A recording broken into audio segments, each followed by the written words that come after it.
Túlia. Meu boa tarde aí para todos e todas.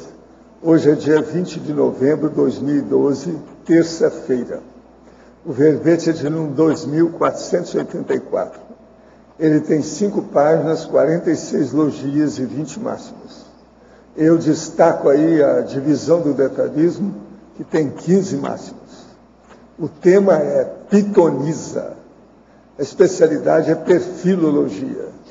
Quem redigiu o verbete com muita classe, estudou muito, é a ex-pitonisa, professora Lilian, que está ali, e hoje é assessorada pelo outro que trabalhou com isso, que é o Jarbas. Esse aí eu conheço bem. Definição.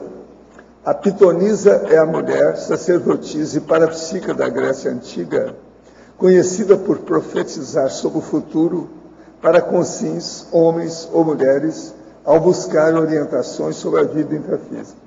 Agora, não era só o futuro, porque ela também via no momento, você está entendendo, o zeitgeist, momento evolutivo. E outra coisa que eles gostavam de chamar era pitya. Agora, os santuários gregos compõem a sucessão de mulheres responsáveis pelas profecias. O termo oráculo, empregado tanto para a consciência consultada, quanto ao lugar sagrado onde a resposta era dada. A figura de linguagem pitya, utilizada nos dias de hoje para evidenciar a mulher parapsíquica. O oráculo de Júpiter, o mais antigo templo grego, contendo as pitonisas. O oráculo de Delfos, considerado o mais rico e influente, representando a força espiritual mais duradoura da sociedade grega antiga. O domínio e renome das pitonisas. A elite espiritual das Pítias. As emanações do gás etileno das rochas vulcânicas do templo, desencadeadoras dos estados alterados da consciência. A autovivência do estado vibracional profilático. A mensagem amparadora transmitida pelas Pítias. A abertura das inspirações parapsíquicas, catalisando a assistência às consciências. A disponibilidade íntima das Pítias para com os para-assistidos. A instalação de campo energético assistencial promovido pelas sacerdotisas. Nós temos aí agora, na remissologia, são 15 verbetes, nós destacamos 5. Agente retrocognitor, antepassado de si mesmo, catarse cosmoética, descensão cosmoética e parapsiquismo.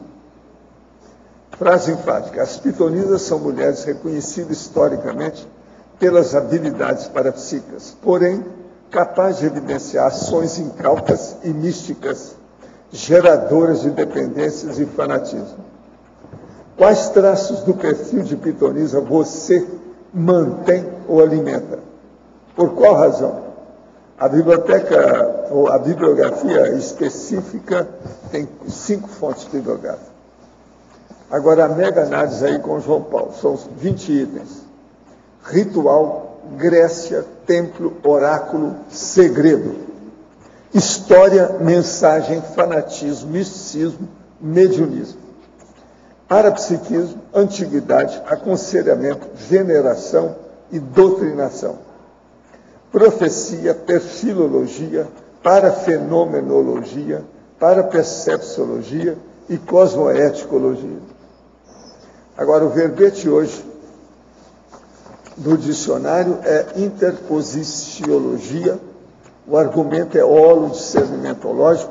Eu chamo a atenção para o argumentário, que tem 13 categorias de interposições homeostáticas básicas no caminho da evolução da consciência. Agora aqui, a verbetógrafa. Como surgiu seu interesse por pesquisar especificamente sobre as pitonisas? Você quer que eu leia o resto aqui da turma, que eu sempre faço? Parabéns pelo verbete. O que inspirou você a redigir esse verbete? Qual a sua experiência quando esse assunto? Como você se sente defendendo o verbete? Isso é para completar a frase que todo mundo está fazendo aí. Né? Então, a escolha dessa temática veio através de retrocognições, não tão lúcidas, porém, assim, eu fui palpando, né, o que eu tive de vivência dessas retrocognições e conversando com algumas pessoas, alguns especialistas nessa área, né, da história do parapsiquismo, como o professor Jarbas e entre outros, né, eu comecei a me deparar com a temática da Grécia, das pitonisas, e isso me reverberou mais a questão das minhas lembranças, né. Lembranças não tão positivas, algumas positivas, né? E eu acabei abarcando aí nessa questão dessa pesquisar mais profundamente esse traço desse perfil, né, de pitonisa que está vinculado ao misticismo. Como eu já tenho essa tendência, possivelmente, né, do passado, então eu não quero mais errar os mesmos erros, né? Quero cometer erros novos, mas não esse. Então, devido a isso, eu peguei essa temática por questão conscienciométrica e consciencioterápica. Em estrangeirismologia, o que é o Meden Agam aplicado ao parapsiquismo? Esse termo era utilizado, pelo menos em alguns registros de livros que vinculam o oráculo de Delfos, esse termo era utilizado nos templos das sacerdotisas e das pitonisas. E esse termo, ele quer dizer nada em excesso. E também tinha uma outra frase que eles colocavam, né, que era, a frase em si era, estude a si mesmo, ou conhece a ti mesmo, algo nesse sentido, né. Então eram frases... Oi? Noce te ipson. Conhece a ti mesmo. Em Fatologia, página 12, penúltima linha, qual a relação entre as pitonisas e as dinâmicas parapsíquicas realizadas no CAEC? Enfim, as pitonisas, então, se a gente for pegar esse perfil, né, dessas consciências, elas trabalharam os fenômenos parapsíquicos. Então, muitos de nós aqui, provavelmente, fomos algum tipo de personalidade pitonisa, ou sibila, ou herófila, entre outros, né, dependendo a história, né, da humanidade. Então, provavelmente, muitos de nós que têm interesse no desenvolvimento ou na qualificação desse parapsiquismo, estamos aqui buscando através das dinâmicas, através da conscienciologia, entre outros. Então, aí é uma hipótese de correlação entre esse tipo de personalidade com as dinâmicas. Porém, o que a gente pode ver, né? Dentro da escala evolutiva, a pitonisa ela ainda está muito vulgar. Né? Então, ela trabalhava muito com as questões do fenômeno, muitas vezes não sabia embasar os conteúdos desse fenômeno, e utilizava-se muitas vezes, ou geralmente utilizava-se de argumentos mais místicos, sem racionalidade, e muitas vezes possuindo aí um ganho secundário. Hoje, a gente trabalhando dentro da dinâmica, posso apontar... pela minha autopesquisa, né, hoje essas tendências já estão diminuindo. Então, claro que existem aquelas pessoas que estão trabalhando mais especificamente esse traço, mas vale a pena fazer essa correlação. Muitas das nossas ex-pitonisas ficaram com medo de aparecer aqui hoje. Em Sinergismologia, página 13, segunda linha. Como ocorria o sinergismo das pitonisas quanto às atividades parapsíquicas realizadas nos templos? Como ocorria, né? Então, essas pitonisas, então, tinha todo um ritual preparatório, né, para que essas mulheres, e também os sacerdotes que acompanhavam... Aí, no caso, eram as vestais. Que acompanhavam, né? Então, elas tinham todo esse ritual preparatório. O que seriam esses rituais? Era uma purificação do corpo, purificação da alimentação, e outros tipos de rituais, até mesmo sacrifícios, né, Jarbas? Que era para, digamos assim, naquele tempo, eles utilizavam essa ferramenta para potencializar a questão da ectoplasmia, né? E, enfim, através desses rituais, elas ficavam mais predispostas a descoincidências. Ela já entrava num ritmo, né, digamos assim, de uma transição, ou do transe, né? As vestais do Brasil hoje são os políticos de Brasília. Agora aqui, em Efeitologia, página 13, quarta linha.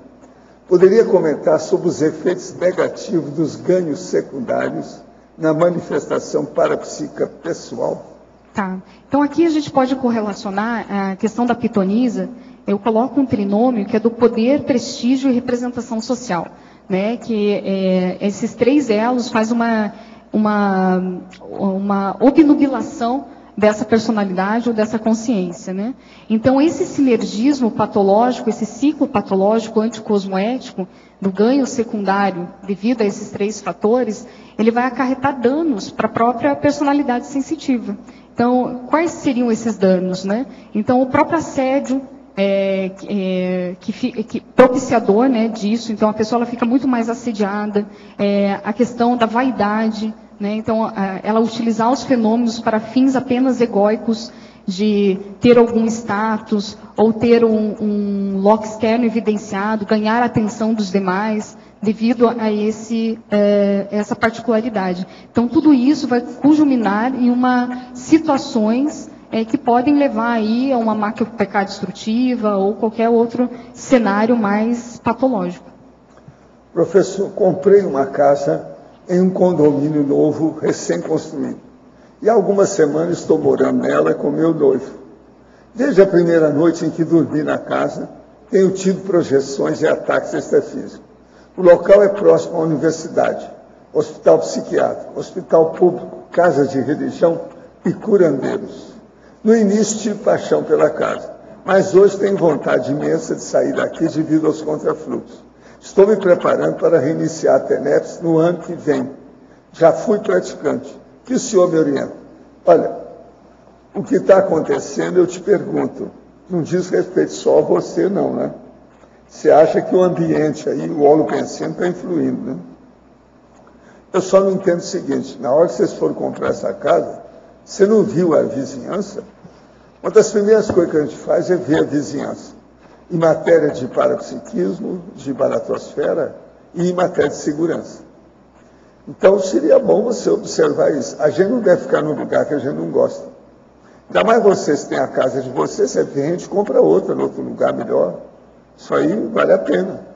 A gente não deve fazer aquilo que a gente não gosta, ainda mais persistir num local que a base física da gente, eu considero a base física de alta importância para a vida da pessoa e a consecução da proex dela. Então é muito importante pensar nisso. Agora, ó, isso de você ter deixado a TENEPS já mostra que tem alguma coisa atrapalhada na sua vida. Isso agora, que você foi para casa, que gostava e está dando para trás, mostra a segunda coisa atrapalhada que tem. O urubu serve daqui para frente para não arranjar uma terceira, né? Eu quero dizer para vocês que tem a Jovem Guarda, que tem um baile hoje e amanhã, lá no Boulevard. É à noite, né? Às 21 horas, hoje e amanhã. Tem lá, então, todo tipo de dança de salão. Eu estou dizendo para vocês que tem gente aí que às vezes precisa fazer exercício. Dança é uma coisa que a pessoa faz exercício, é positivo. E nós temos muitas das nossas amigas aí que são especialistas em dança. De modo que é no Boulevard, hoje e amanhã. Agora, ó, olá, escrevo para dividir mais uma alegria. Fui selecionado para participar de uma conferência sobre conservação da biodiversidade na Inglaterra.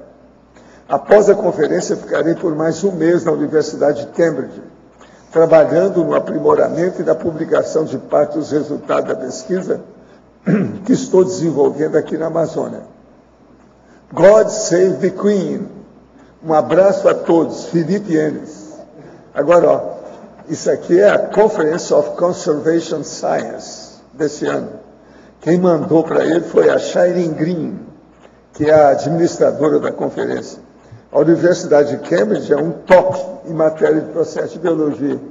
O Roberto estava chupando o dedo na hora que viu isso aqui do Felipe. Sabe, mas ele tem razão. O negócio é fora de série mesmo. Sabe, o Felipe é que estuda os macacos. Aqueles amigos de vocês aí, sabe, primo da gente, sabe, a primatologia lá na Amazônia. Então ele vai. Agora, é muito bacana isso. O negócio, eu estou aqui, ó, tem o convite que ele recebeu aqui, ele colocou aqui direitinho. Muito bom isso aqui. Isso é coisa top, alto nível. Muito bom para ele. Parabéns, viu, Felipe? Vamos nessa. God save the Felipe. Tá certo? Pode falar agora. Então, aqui na citaciologia, Não está. Agora, na citaciologia, você tem aí essa frase do Sócrates, né? As maiores bênçãos chegam por meio da loucura. Na verdade, da loucura que é o dom divino. O que você acha dessa loucura do Sócrates? A loucura dele ou a loucura da... Estou brincando. Mas a questão aqui da interpretação da loucura é porque muitas vezes as pitonisas, como ele relacionou essa citação ao oráculo, né? Então as pitonisas, elas perdiam total controle de si. Então elas davam a passividade total para que a consciência, através dela, se manifestasse. E esse descontrole aqui cabe a palavra, né? Então é total mesmo. Então por isso que ele vinculou a questão da loucura em si, né? Então é dom divino no sentido de realmente aquela mensagem, né, fazer um efeito, uma reverberação maior para aquela sociedade grega, né? Eles acreditavam naquilo e muitas vezes fazia sentido, né? Acreditava, fazia sentido, tinham fatos que embasavam aquilo que era mencionado. E na própria fatologia, você pega aí a quarta linha de baixo para cima, aqui na página 12, né? A mudança ali da quarta depois segue, né? De baixo para cima. A mudança autoconsciente do ego pitônico para a qualificação para a psique existencial das dinâmicas. Não. É só isso. A mudança autoconsciente do ego pitônico para a qualificação para a psíquica assistencial. Então aqui eu coloquei no verbete no sentido de a gente começar a aferir se nós ainda possuímos tendências, características, traços de personalidades vinculados com uma postura e um comportamento mais místico. Então, se nós já fomos as pitonisas, né, ou algo nesse sentido, o que hoje ainda tem de resquícios desse traço que nós podemos qualificar? Então, eu percebo assim alguns pensamentos místicos, sutis, mas que ainda envolvem a minha personalidade. Então, é isso que eu quero tirar, né, dentro dos meus traços pessoais, para que eu fique mais voltada para um parapsiquismo mental somático, mais utilizando a lógica, o raciocínio, e não embasações e crenças irracionais. Então eu vejo aqui que, como seriam esses pensamentos místicos? Eu fiz aqui coloquei alguns exemplos, né? Então aquela pessoa que ela fala, né? Tem um amparador ao meu lado e pediu para falar algo, né? Isso ela está usando argumento de poder como parapsiquismo. Então isso é anticosmoético. Então, a questão de associar um estereótipo com amparabilidade ou com assedialidade. Então, um exemplo, viu um oriental, ele já associou o oriental com o amparador. Ele nem questionou. Então, isso também é uma visão mística, né, dogmática, assediador, né, nesse sentido, né, não sei se ficou claro a minha, né, ou viu um estereótipo de um extraterrestre. E ele fala, não, é um assediador, porque está muito diferente a forma, né? Então ele não vê o padrão, o conteúdo daquela informação, daquele fenômeno. Então outros, né? Na discussão com uma pessoa normal, né? Num debate aqui, normal, que a gente faz, a pessoa fala assim, estou com dor de cabeça nesse exato momento, por causa do assédio. Então eu estou aqui, né? Fazendo até um teatro, né? Então isso é interessante a gente começar a observar. Então são posturas ainda arraigadas na questão do misticismo, né? Então, outra coisa, estou sentindo uma confusão mental no campo. Isso eu comecei a marcar. Eu sou muito observadora, então nesses tempos de trabalho, né, eu observo muito a fala minha e também dos meus colegas evolutivos, né? Então isso é muito interessante. Então a pessoa ela já colocou no externo o problema. Ela não puxou para si. Então o místico ele tem isso. Sempre é o externo que está diferenciado, que está patológico, que está desequilibrado. Em nenhum momento ele puxa para ele. Isso denota essa postura uma superficialidade na sua autopesquisa. Então ele não aprofundou. Então isso é muito interessante a gente começar a questionar. Aonde eu ainda possuo lacunas pensênicas vinculadas a isso? Tá, obrigado. Sim. Oi, você cita no seu verbete, na página 15, a mulher do Pitágoras. Eu queria que você falasse um pouquinho dela pra gente. Eu vou falar pouco e vou passar a palavra ao meu especialista. Meu não, né? Eu já estou ao especialista Jarbas, né?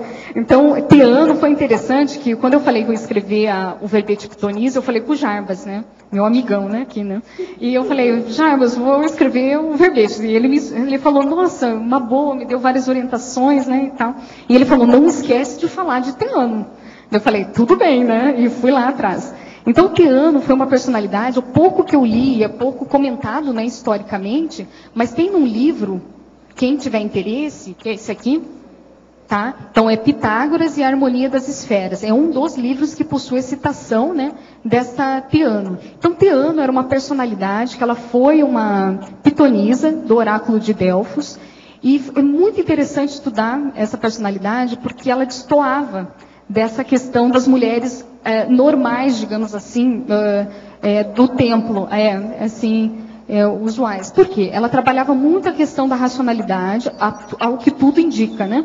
Dos dados que são colocados. Ela escreveu muito, então até aqui no verbete eu coloquei alguns livros, algumas temáticas de livros, né? Que ela vinculou, né? Que ela estudou, que ela abordou. Então, ela escreveu sobre educação infantil, arte de vencer os ciúmes, maneira de gerenciar assuntos domésticos, resultados perniciosos da calúnia, e entre outras. E, se não me engano, ela fez um tratado sobre ciúmes, né? Que foi interessante. Agora, Teano, ela deixou o oráculo, ela deixou de ser pitonisa e se casou com Pitágoras. Então, foi bem interessante. E nisso ela escreveu, né? Ficou escrevendo, e ela também trabalhava junto, né? Com Pitágoras nesse sentido porque Pitágoras também trabalhava energia e tal, né? Mas eu gostei muito dessa personalidade pela riqueza que ela traz, assim, de relacionar a questão do mental soma, da escrita, com a questão parapsíquica. É um esboço aqui para a gente estudar, né? Não tem muitos dados históricos, mas me chamou já a atenção. E nesse livro de Pitágoras também tem 13 mulheres que ele cita, como também sacerdotisas ou pitonisas, que também escreviam. Então, só que ele não colocou as abordagens das temáticas pesquisadas. E também nesses livros relaciona algumas pitonisas que eram consideradas maiores, as que tinham mais, né, fenômenos, né, que eram consideradas até uma divindade, digamos assim, né, lá no oráculo. Elas faziam as iniciações de muitos filósofos, dentre eles Sócrates, Pitágoras, entre outros, né? Então isso é bem interessante. Muitas vezes eles consultavam essas pitonisas não só pelo fenômeno, mas pela experiência de vida. Isso eu achei interessante. Ele até relata de uma senhora, 50 anos, com discernimento e tal. Então é bem interessante estudar essas peculiaridades que existiam dentro do oráculo. Então, por isso que o tema é neutro. Então, porque aqui a gente está colocando desde o traço da personalidade mística, né, que existia sim, né, que tinha ganhos secundários sim, da questão do poder, do prestígio, da representação social, como também da questão assistencial dessas personalidades, que elas também auxiliaram intelectualmente, algumas, poucas, raras, e outras também por aspectos assistenciais vinculados com os fenômenos parapsíquicos. As sibilas são as mesmas que as pitonisas? Se não, quais as diferenças entre elas? Tá. Então, as sibilas é diferente de pitonisa, né? Mas elas tinham também essa questão da profetização ou dos fenômenos, né? Ela está mais vinculada com a questão greco-romana, é isso? Eu vou pedir para o meu especialista aqui, né, falar mais historicamente da sibila. As sibilas, elas não eram vinculadas a nenhum templo, às vezes. Poderiam até ser, mas não eram vinculadas ao templo de Delfos. As de Delfos eram as pitonisas, que vinha de Piton, né? Que era a serpente sagrada. Então, as sibilas não, qualquer parapsíquica que fazia leitura de sorte, fazia leituras do futuro, do passado, eram chamadas sibilas. Entre outros nomes que tinham na época, né? Seriam as cartomantes de hoje em dia, as sibilas. As pitonisas não, ela era atribuída a Delfos, né? Estou escrevendo um artigo sobre a evolução da mulher no tempo da Grécia Antiga. Gostaria de saber a opinião da verbetógrafa sobre o fato de que naqueles tempos o conhecimento superior era aberto apenas aos homens, apesar de ser guiado através da boca de uma mulher, a pitonisa, que não era considerada nem mesmo a cidadã. Quem está perguntando isso é a Cassandra, lá de Gramado. Cassandra, o que eu... É uma sibila. Olá, estamos encontrando, né? É interessante, Cassandra, que realmente, historicamente, a mulher, né, não só na Grécia, ela não era considerada. Então, ela não possuía votos, né? Ela não possuía uma educação como a do homem. Ela não participava muitas vezes dessas atividades, né, específicas da Grécia, né? Então, ela era considerada um nada lá dentro, né? Porém, nesse templo de Delfos específicos, eles começaram a treinar ou iniciar essas mulheres pela questão da passividade que elas tinham, né? Que elas possuíam. E os homens eram muitas vezes sacerdotes desse templo, né? Porém, só em Delfos que as pitonisas, elas exerciam essa função. Nos outros templos, muitas vezes era misturado ou só de homens. Porém, é interessante colocar que tem no livro O Oráculo, O Segredo da Grécia Antiga, um historiador, né, ele coloca que uma mulher se tornar pitonisa era o máximo na época. Imagina, para quem não tinha aquela educação, aquela cultura que muitas vezes o homem estava tendo, ela não conseguia, através da questão da representatividade que a pitonisa tinha, abriam-se portas para ela. Então, menciona-se que o próprio Estado pagava as pitonisas, elas tinham casa, elas tinham todo um bem material devido à sua representatividade social. Então, todas, basicamente ali ele comenta, né, ele fala assim: qualquer mulher gostaria de ser, na época, pitonisa. Então, por causa dessa abertura de portas que possuía. Agora, ó, antigamente havia a ilha de Lesbos, que era de mulheres. Mas agora, outra coisa, a vida moderna é boa, que as mulheres viraram gente. Nossa. Professor, penso que o parapsiquismo pode gerar, entre algumas pessoas, efeitos negativos. Pela sua experiência, poderia comentar alguns mais recorrentes? O senhor notou que a maioria dos problemas na realidade física e extrafísica residem no desequilíbrio emocional e mental? Frustração, ódio, vingança, fracasso, vigiar sem cessar? Não, a coisa mais séria você não falou. Por exemplo, já houve muita gente que já apareceu nas nossas coisas, no nosso trabalho, nas nossas ICs, no Instituto, que eu tinha e era obrigado a fazer uma cariação com a pessoa e colocar a pessoa no lugar. Principalmente homens, que começavam com muita energia, dominando já bastante energia, atacando a Kundalini das mulheres para dominar, para fazer a sedução. Esses, então, a gente mandava passear, né? Não dá para ficar com a gente. Tinha que consertar. Como a pessoa, às vezes, não tinha capacidade para isso, ele acabava indo embora. Eu, desde o Instituto, desde que nós fundamos o Instituto, que apareceu gente lá desse jeito. Agora, são pessoas que já vêm do passado, tipo Rasputin, etc. Tal. Tem muita gente assim. É igual lá no Romance de uma Rainha, que tem o Orenseb, é aquilo. É o sedutor profissional. Agora, hoje, com a vida moderna, isso não existe muito aí. Eu vi muito disso em Hollywood, Las Vegas, em certos lugares que são... No Oriente mesmo tem muita gente assim. Agora, do jeito que tem mulher que é sedutora, tem o homem. Agora, o homem, às vezes, ele acha que é o dono do cosmos. E aí é o problema. Ele ataca diretamente as mulheres que são mais frágeis, que às vezes casca grossa, não está sabendo de nada, e vai diretamente. Essa sedução com energia na Kundalini direta de uma pessoa, abala profundamente o processo. Então, isso aí é que é a coisa mais séria que tem. Agora, ó, tudo é um processo baratosférico, quase sempre tem problema de possessão no meio, e a pessoa está bem perturbada, né?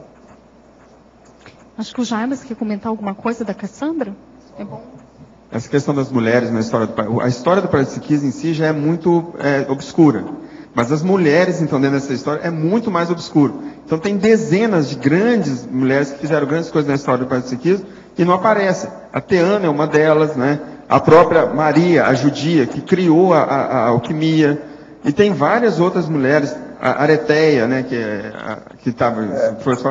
Pensar numa mulher, naquela época, que conseguiu escrever um livro, é uma coisa formidável. Igual até escreveu 40 livros, né? Teano escreveu dezenas de livros. Isso naquela época é uma coisa assim, impensável para uma mulher comum. Então, a ascensão dessas mulheres através do parapsiquismo era um caminho, né? Muito delas. A gente tem também a Madame Boudet, também, né? Outra que fez muito pelo parapsiquismo e não apareceu, que era esposa de Allan Kardec. É outra também que é muito negligenciada, né? Pela história. E mas tem agora, dezenas delas. Kardec foi mais uma administrativa. Ela era, não parapsíquica, né? Mas é. Sei, mas o problema dela mais ela era fez uma cabeça bastante. em matéria de administração. É a gestora. Ela é a gestora do século XIX, fora de série. Miriam, na página 13, em sinergismologia, o sinergismo obnubilador,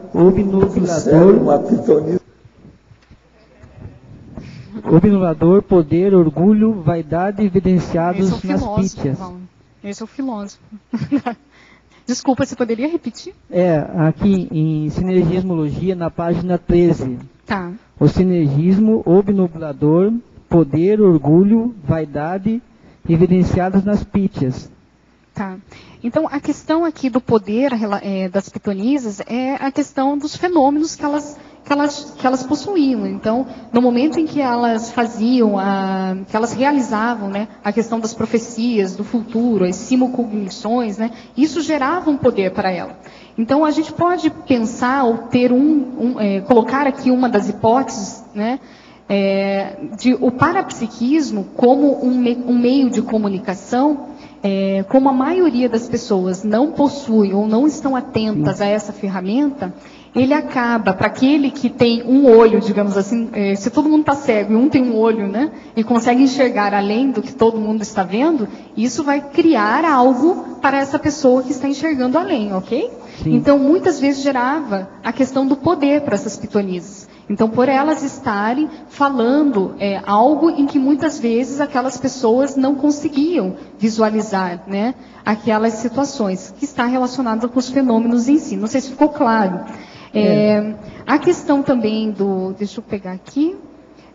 A questão da própria vaidade, né? Então, alguns relatos históricos mencionam que Delfos era uma cidade muito pequena.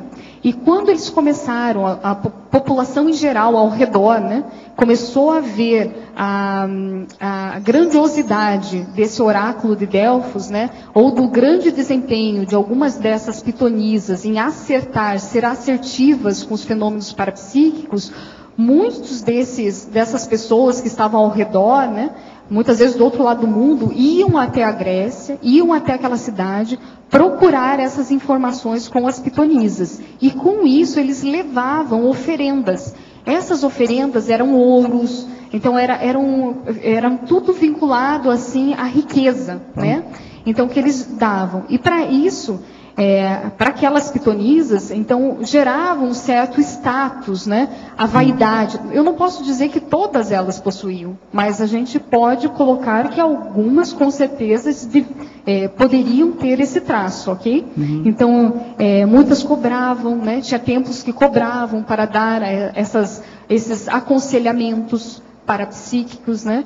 E muitas vezes essa vaidade poderia sobrepor, digamos assim, a racionalidade. Digamos aqui, é esse contexto que eu quero colocar. Então, o poder associado à vaidade, a questão da representação social, a questão do prestígio, quando não bem trabalhados, eles podem gerar prejuízos para aquela consciência sensitiva. Ok? Isso. Porque ela começa a atuar com os fenômenos de forma anticosmoética. Sim. Ela coloca o ego na frente da assistência. Então, aí que é o buraco maior. É por causa do poder, né? É isso. Aí, em Paradoxologia, você comenta sobre essa situação, esse mesmo sinergismo, como vamos colocar assim, nos dias de hoje, né? As pitonisas dos dias de hoje. Tá envolvido aqui dentro da paradoxologia, que é determinada com sim culta e parapsíquica que não abre mão do somisticismo. Isso. Então, hoje seria assim, algumas mulheres que não conseguem chegar, né? Aqui estaria envolvido. Vamos colocar um exemplo sequência prático para a gente debater. A questão do próprio médium. Sim. Né? Então hoje, basicamente, eu não tenho a experiência, né? Nunca frequentei um centro espírita, nunca fui médium, né, nessa vida. Mas assim, o que a gente vê de, assim, pesquisando, né, adentrando nesse meio, que muitos médiums trabalham passivamente, eles não fazem uma autopesquisa minuciosa do que acontece com eles, não sabem se a consciência que está se manifestando com eles é guia cego, assediador, amparador. Então, tanto é que muitos procedimentos eles pedem para o médium ser passivo, para que ocorra o fenômeno, e não ter autocrítica. Né? Então, essa pessoa, muitas vezes, você vai ver alguns médiuns cultos, eruditos, né, parapsíquicos, porém não abrem mão dessa postura mística. Por quê? Deve ter algum ganho secundário. Né? Agora, a gente tem que investigar qual é o ganho secundário. E vamos puxar para nós, né? Será que eu tenho isso? Né? Esse que é o principal. Tá ok, obrigado. Okay. Aqui. Seguindo essa linha também, na página 13, você trouxe para nós, tanto em códigologia, lá embaixo também como em ciclologia. Em códigologia você traz, né, a incipiência das pítias quanto ao código pessoal de cosmoética. E lá embaixo em ciclologia você fala das fraudes. Você podia desenvolver mais, principalmente a incipiência com relação ao código pessoal? Tá. Eu vejo assim que uma das ferramentas para ser trabalhado esse traço do misticismo já discutidos, né, desses pensamentos, dessas lacunas, que falta a racionalidade, a autocrítica vinculado aos fenômenos parapsíquicos, uma ferramenta útil é a questão do código pessoal de cosmoética. Eu vejo assim que ele é essencial. Então, quem gostaria de qualificar ou desenvolver o seu autoparapsiquismo, né, o seu parapsiquismo, eu vejo que daria para iniciar formulando o seu CPC. Quem não, assim, é interessante, isso é da vivência, né? Mas eu vejo que é essencial, porque muitos gargalos do desenvolvimento parapsíquico, muitas pessoas que eu vejo, assim, amigos, colegas que vão lá no acoplamentário e falam assim, eu não consigo ter clarividência, ou estou fechada com as energias. Eles estão mais vinculados com o fenômeno. Vamos ver se eu vou ficar clara, né, nesse conceito. Mas muitas vezes é devido a uma fissura pensênica daquela pessoa que ela não consegue desenvolver o fenômeno em si. Não sei se isso fica claro, mas isso eu comecei a ver, né, na questão pessoal, tá? Acompanhando o acoplamentário e também com alguns amigos próximos debatendo, né? A gente debatendo a questão do parapsiquismo, isso se evidenciou. Então, eu vejo assim, é muito importante a pessoa se qualificar intrinsecamente, sua pensenidade, a sua intenção, os seus valores, né? Formar um arcabouço mais cosmoético. Isso não quer dizer, sabe, Fabiana, que para desenvolver o parapsiquismo eu tenho que ser plena cosmoética. No nosso nível evolutivo, aí eu sei que isso não é real. Porém, essa intenção de querer melhorar de patamar, de querer prestar atenção no outro sem ganhos secundários, morder a língua quando isso acontecer, porque vai acontecer, a gente está no caminho ainda. A gente não conquistou, pelo menos eu, né, a questão da desperticidade ou coisas nesse sentido. Mas esse controle positivo vai favorecer uma amplitude da tua parapercepção.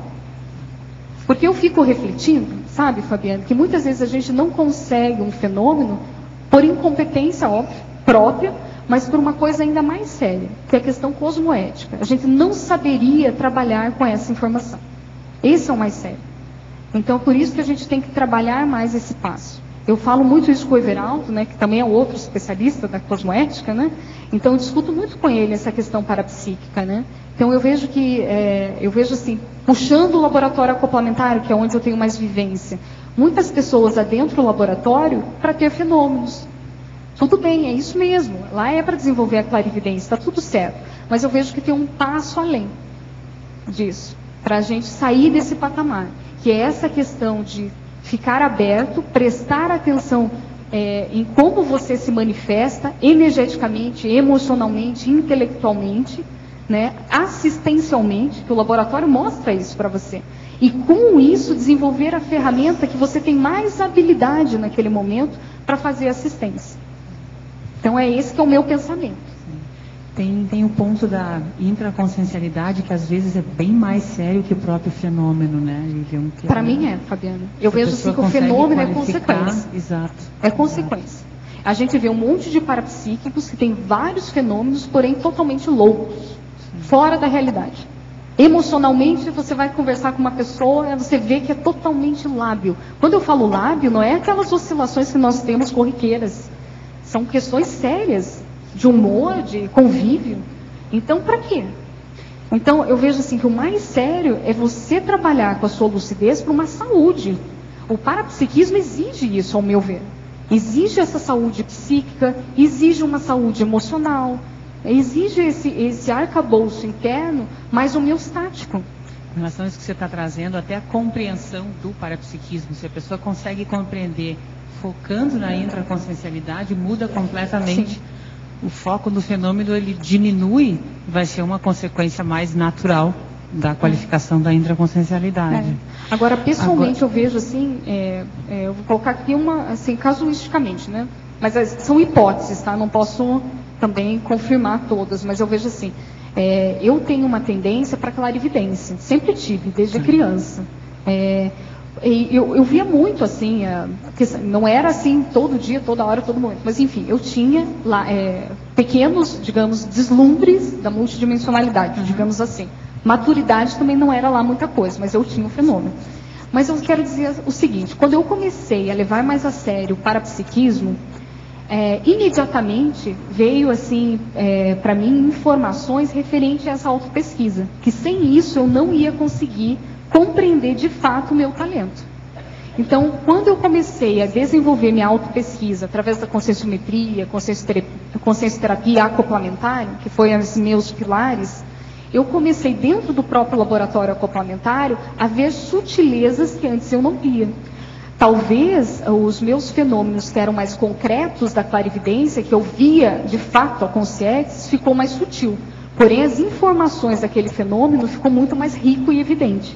Então, é um paradoxo. Parece que você sutiliza um aspecto, mas, para o outro lado, você aprofunda mais. E a sensação de amparabilidade, a sensação de sinalética, a sensação, né, a comprovação, isso não tem preço. Então, você fica mais lúcido, pelo menos você está respirando, né? Tipo, o que está acontecendo? Você dá um primeiro suspiro, né? Você já não está mais no mar sem saber o que fazer, você já está aprendendo, né? Então, isso que é rico. Mas eu vejo que é difícil a pessoa, ela associar isso. Normalmente, ela faz uma dicotomização, né, de parapsiquismo com essa questão intraconsciencial e até mesmo mental somática. É o que a gente vê dando aula, né, assim, da parapercepciologia. Fala também um pouquinho sobre as iniciações dos filósofos. Como que funcionavam essas iniciações? Eu vou falar um pouco e vou passar a palavra ao Jarbas, que historicamente ele vai dar mais casuísticas. Mas o que eu vi, assim, do pouco que eu vi, né, de literatura, então vários filósofos, porque aquele tempo, se a gente tem que entender a história daquela época, né? Então, a Grécia politeísta, né? Então, eles já tinham, até um certo ponto, uma liberdade, aqui vamos colocar assim, vinculados a esses fenômenos, né, parapsíquicos. Então tinham curandeiros, né, as próprias pitonisas, sacerdotisas, bruxos, feiticeiras, entre outros. Isso em várias épocas, em vários locais, em várias situações, não é novidade. Então eles ficavam mais abertos a isso. Então existia um questionamento de como que funciona, né? Então existia essa própria da filosofia. E esses grupos de filósofos, eles iam como se fosse assim. Tem uma parte desse livro de Pitágoras que ele discute com os sacerdotes. Mas como ocorre isso, né? Como que como ocorre esse fenômeno? Como que funciona essa matéria, né? Então eles tinham algo que eles pensavam além da matéria, em alguns casos. Tem nomes aqui de filósofos que eu não vou lembrar, tá, Fabiana? Mas é interessante colocar no livro. Então tinha assim como se fosse essa ousadia, essa curiosidade de saber o que está além dessa existência, do alcance dessa matéria, e assim. E ali eles sabiam que iam expandir as ideias deles, no fato. Então, por isso que estava correlacionado. Essas iniciações, digamos assim, era ali que tinha as neo-informações, digamos assim. Como as verpons da época. É como o Tertuliano, claro, gente. Aqui é muito mais, né? A gente está mais avançado, mas eu estou dizendo da época. Lá eles fizeram muita coisa, né? Na época, então era o que tinha. Então, lá que eles discutiam, lá que eles tinham os fenômenos, que ampliava a consciência. Então, por isso que até os sacerdotes dos oráculos convidavam as pessoas que eles achavam que eram os mais intelectuais da época. Por isso que Sócrates foi, por isso que, entre outros, adentraram nesses templos, né? E assim por diante. Iniciação pode ser hoje trocado esse nome por reciclagem. Iniciação quer dizer renascimento. Você renasce uma nova personalidade num novo patamar evolutivo. Era isso que as iniciações faziam. Tanto Sócrates, Platão, Tales de Mileto, Anaximandro, Anaximenes, todos esses pessoal passaram por iniciações. A maior parte deles passaram por iniciações em Eleusis. Sócrates, Platão, Pitágoras, eles estiveram em Delfos também. Principalmente Pitágoras vem de Pítia, né? Por isso que ele chama Pitágoras. Porque ele é uma Pítia, o anunciador pítico. Quer dizer, Pitágoras quer dizer o anunciador pítico. Porque ele foi iniciado em Delfos também, porque a mulher dele é de Delfos, né? Que é Teano, que ele estava falando. E a professora dele, que é a Teocleia de Delfos, que foi a maior, talvez uma das maiores das pitonisas de Delfos, que foi a professora de Pitágoras. E agora, a maior parte desse pessoal foi iniciado foi em Eleusis, que era outro tipo de templo que existia, esse específico para iniciações. E alguns deles, igual Platão, igual Sócrates, Tales, foram iniciados nos órficos, nos mistérios órficos. Esses são anteriores a Delfos, anteriores a Eleusis, talvez sejam os primórdios da iniciação desse planeta, o que a gente chama de iniciação, né? Então esse aí que é a base. Eles entravam e tinha o que a gente chama hoje aqui de conscientização multidimensional. Eles mostravam para ele que existia algo além que essa vida, né? Essa que era a minha pergunta. O que exatamente como era feita essa reciclagem? Em Eleusis era feito materializações mesmo, para eles verem que existia. E mostravam as baratosfera e mostrava depois uma consciência mais evoluída. Aí eles falavam, se você for certinho, você vai para cá. Se você for mais ou menos, você vai para lá. Era bem assim mesmo, né, em Eleusis, que fazia. Mudou. Tá. Todos os reis gregos e imperadores romanos, a maior parte, grande parte deles, passaram por essas iniciações também.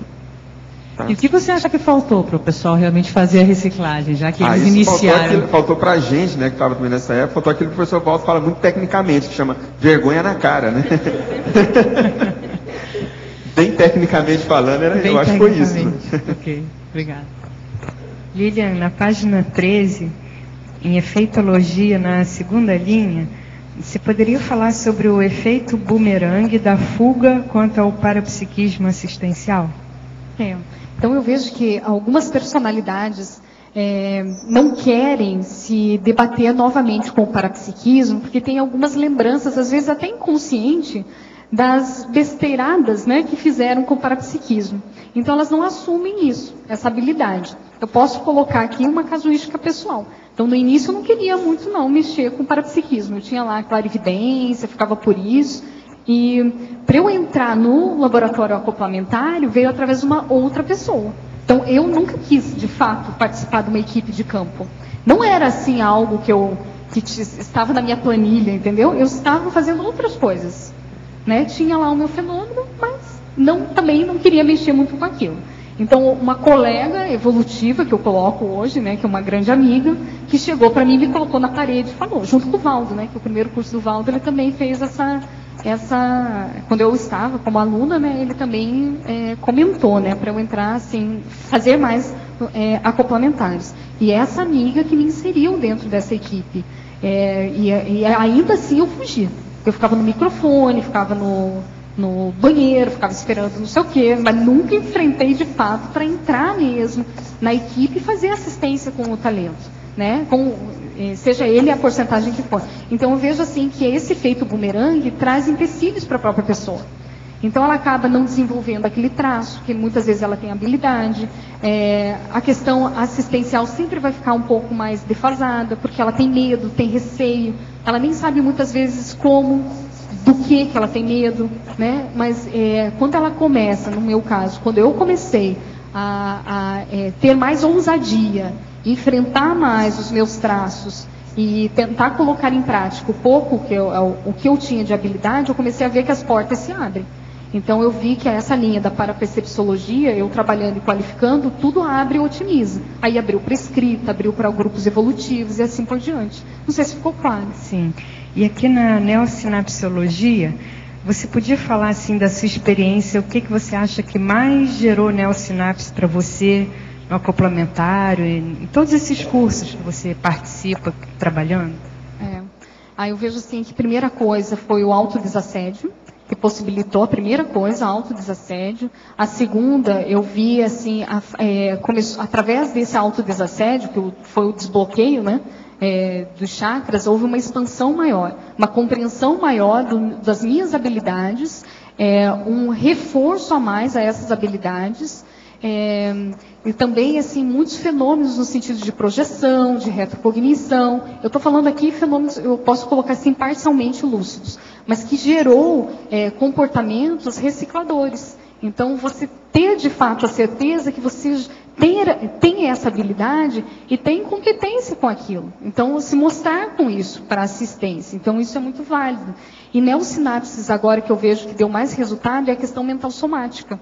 Então eu vejo assim que trabalhando com o parapsiquismo me possibilitou expandir mais as minhas ideias. Então a minha intelectualidade, ter a compreensão maior, né, dos fenômenos vinculados com a minha intraconsciencialidade, a questão própria da escrita. Hoje eu valorizo muito mais a escrita devido a essas extrapolações que eu tive nos cursos. Então no momento que eu tenho as extrapolações lá no acoplamentário, que às vezes eu estou coordenando, e é impressionante. Então vem amparo de função, você sabe que você não é aquilo, que aquilo não te pertence, né? Que é a função. E você, por milésimos de segundo, você pensa como aquela consex. Milésimos. Mas aqueles milésimos de segundos não tem preço.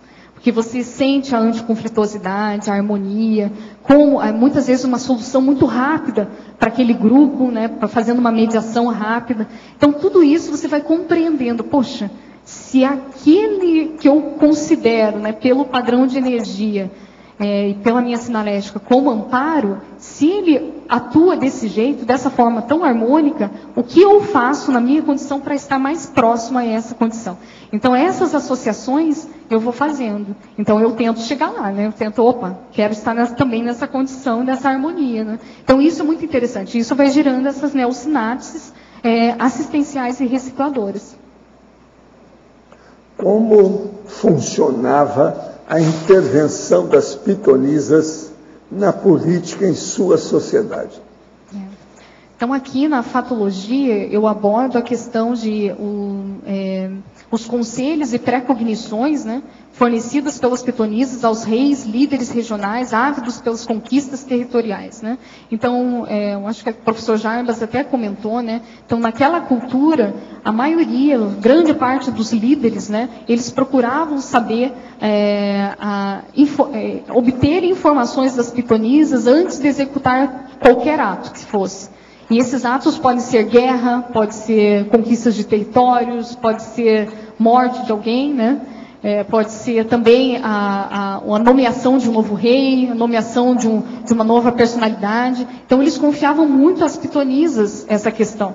Então por isso a vinculação dessas personalidades com a questão política. Então acima de tudo elas interferiam, né, nessa questão histórica até mesmo, da Grécia e de outros aí, de outras áreas, de outros continentes. Quer comentar? Uma coisa muito interessante, Clístenes, quando foi aprovar a primeira Constituição, né, que deve ser da história, que é a grega, ele passou, a primeira coisa que autorizou foi o oráculo de Delfos.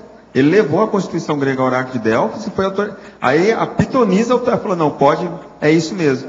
Aí aquela que foi promulgada, aquela primeira da história, né, que as leis, né, gregas de Clístenes.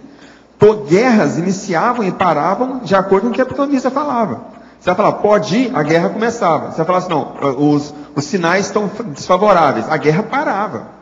Na hora. Ninguém ousava continuar uma guerra se os sinais de Delfos davam que eram negativos. Porque se qualquer coisa que desse errado, os próprios soldados acabavam com aquele cara. Se ele soubesse que o Delfos já tinha falado que não ia dar certo. Então a força política de um oráculo desse era assim, por exemplo, Sócrates, ele tinha um grande, quando ele foi ao oráculo, ele foi falar, tu és o homem mais sábio da Grécia. Nisso deu uma força enorme para o que ele falava. Ninguém punha a mão em Sócrates. Ele podia falar o que ele quisesse dali para frente. Nem rei é usado, né? Foi um erro, mas depois você vê que ele mesmo, ele suicidou, porque ele quis. Ninguém nunca matou ele. Como verificar o nível de interprisão grupo kármica gerado pela vivência das pitonisas? Ixi, olha, não, obrigada. Olha, depois desse papo, né, do Jarbas aqui, falando de guerra de um lado, né, entre outras, então a interprisão é um pouquinho grande, né? Mas, enfim, tem que trabalhar. Eu vejo, hoje, o que eu vejo? A questão da reeducação parapsíquica, né? Então, sair do obscurantismo, sair do misticismo, ensinar a outra pessoa a ser também parapsíquica, explorar as habilidades e outra coisa, cosmoética, né? Tem muita gente aí que depois da segunda dessoma vai ser líder assistencial. Deve ter muita pitonisa, ex-pitonisa nessa história. Não. Quais os reflexos do sexo chakra da atuação como pitonisa? Interessante que o Jarbas estava comentando. Não, eu estava comentando aos dois, né, Jarbas? Mas eu vou passar para ele, porque ele sabe questões simbologia, de símbolos, que vale a pena. Não, fala que é bom. Eu vou mostrar a figura. Em relação à Pitya, né? Uma das bases da pitonisa, em si, da técnica da pitonisa, é baseada na serpente sagrada, que é Piton. Piton é o símbolo que no orientalismo chama de Kundalini. Apolo, ele se torna o deus da profecia quando ele subjuga a serpente, né? Com isso ele forma. Então o que era a pitonisa falar? Ela ficava sentada em cima de um banquinho de 3 pés, que simboliza o símbolo, os nadis, né, da Kundalini. Muito apagado isso aí para a turma ver, né? E embaixo dela existe como é que chama da bruxa? Um caldeirão, uma espécie de um caldeirão, que é o ófalo. O ófalo é onde está guardado, seria os restos da serpente que Apolo matou, subjugou, que é a Piton. Quer dizer, a serpente é aquela mesma da dona lá chamada Eva, que foi a esposa do Adão. E é a mesma, e é o mesmo símbolo do cajado de Hermes. O cajado de Hermes, que é o cajado da medicina, né, da odonto, da psicologia, da farmácia. Inclusive, farmácia, nessa aqui, quer dizer bruxa, né? Para quem não sabe. Que é bem dessa época da grego. As bruxas gregas. O farmacêutico tem que usar um caldeirão. As bruxas gregas eram farmacas, né? Se chamavam. Então, esse simbolismo da Kundalini, do despertar da Kundalini, era a base para as pessoas se tornar uma Pitya. O que é despertar da Kundalini? É a base do parapsiquismo mais primitivo, né? Que é o parapsiquismo da ectoplasmia, da incorporação, né? Que vai. Agora aqui, a verbetógrafa. Em seus estudos foi identificado qual o percentual de misticismo ainda existente na CCCI, pois muitos de nós estivemos nessa condição de pitonisas. Engraçado é que aqui a pessoa não falou quem é, não. Anônimo é a vovozinha, tá? Não, eu nunca fiz pesquisa, não fiz pesquisa referente a isso, mas eu acho que o mais importante é a própria pessoa se questionar a respeito disso, né? Então, se ela tem essa tendência, né, se por acaso esse tema teve algum impacto para a pessoa em algum nível, eu vejo que a conscienciologia, a base maior dela é a questão da autopesquisa. Então, se cada um de nós aprofundar a nossa autopesquisa e conseguir refletir isso nos nossos comportamentos e ações, nós vamos melhorar muito. Mas eu acredito, eu vejo assim que o mais importante é trazer para você esse questionamento. E a gente tenta melhorar aí, cada um, se fizer a sua parte, o grupo melhora, né? Ainda mais. A verbetógrafa. Como trabalhar a questão multiexistencial da pessoa que ainda traz, na atual existência, a condição de pitonisa, feiticeira, mística, inclusive na apresentação física e psicosfera ainda muito envolvente? De que forma lidar com isso, buscando a recim, mas sem colocar a culpa e o medo? Olha, a dica aí é a questão assim, CPC. Você já construiu o seu CPC? Então, colocando aqui até a informação, né? Então tem um curso até, né? Para quem tem está com dificuldade nesse desenvolvimento. Eu vejo que através do CPC, a pessoa ela vai traçar ou vai verificar, muitas vezes, valores que são valores, ganhos secundários, tendências, né? Influências que estão anticosmoéticas nesse exato momento e que ela pode superar. Então, através dessa formulação do CPC, o ideal não é só fazer o CPC. Então, através dessas normas, ela vai modular as suas ações, os seus comportamentos, os seus pensamentos. Então, através dessa modificação autoconsciente e lúcida, você vai mudando pouco a pouco. Mas isso tem que ser o quê? Você tem que fazer isso de uma forma sincera, com você, ver de fato os valores que estão anticosmoéticos, os princípios que estão inadequados, e assim por diante. Então aí você vai modulando até chegar numa reciclagem maior.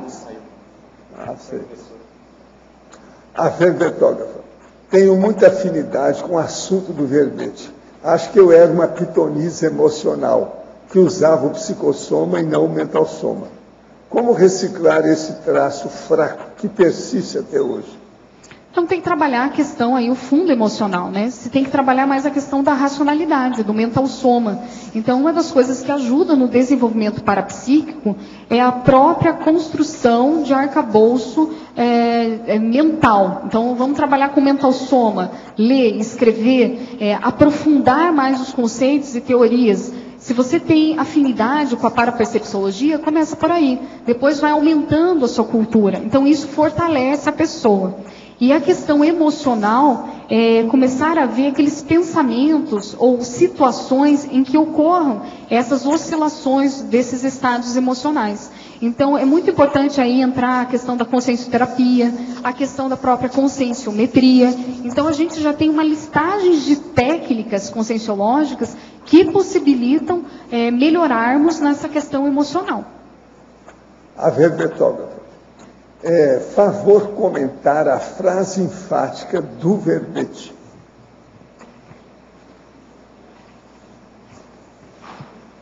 Tá. Então a frase enfática ela coloca as pitonisas, então são mulheres reconhecidas historicamente pelas habilidades parapsíquicas, porém capazes de evidenciar ações incautas e místicas, geradoras de dependências e fanatismos. Então, como a gente está debatendo aqui, né, então as pitonisas eram representações, elas foram representações sociais da própria Grécia. Então, elas eram consideradas deusas materializadas na Grécia, devido às suas habilidades parapsíquicas e parafenomenológicas.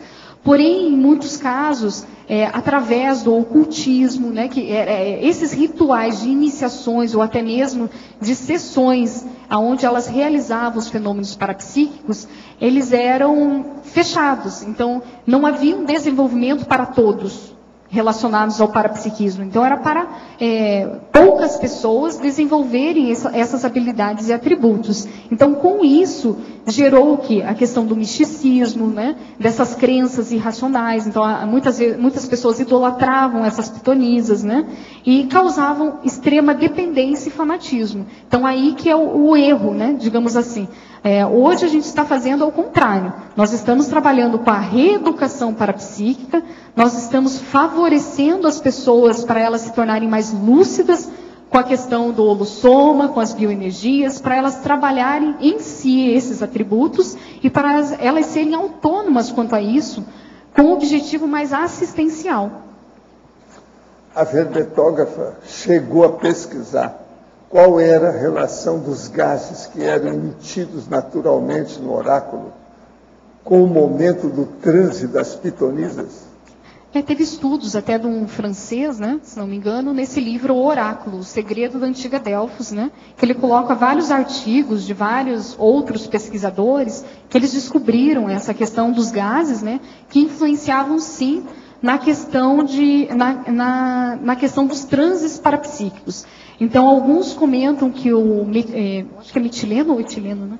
Etileno, entre outros, que alguns outros falam que são outros gases, eles atuam no cérebro como se fosse uma anestesia. Então, a pessoa ela vai perdendo a lucidez e, com isso, ela pode entrar ou favorecer algum transe. Porém, somente essa tese não foi comprovada, digamos assim, 100%, porque eles até fizeram testes, parece que em laboratório, com algumas pessoas na atualidade, e não conseguiram reproduzir essas informações assertivas do parapsiquismo. Então, muitas das pitonisas poderiam sim utilizar esses gases para entrar num inicial transe, porém as informações obtidas por elas, que eram fatuísticas, acontecia, né, digamos assim, né, era uma coisa concreta de fato, não foi reproduzida isso no laboratório atual. Então eles acabam verificando assim, opa, o que pode acontecer? Será que só os gases interferiram nelas ou realmente existe algo além que pode ser considerado aí os fenômenos parapsíquicos? Então é uma interrogação que ficou. É só um fenômeno de indução. Do jeito que uma pessoa pega para ver a mão esquerda para ler a mão da pessoa. Do jeito que o outro coloca lá um incenso. Do jeito que o outro coloca uma vela. Do jeito que o outro usa pêndulo. Isso tudo é muleta. Então a muleta das pizzas era fazia parte do a ritual, emanação né? vulcânica. O problema é esse. Hoje em dia, que estão usando mais é o processo dos champignons.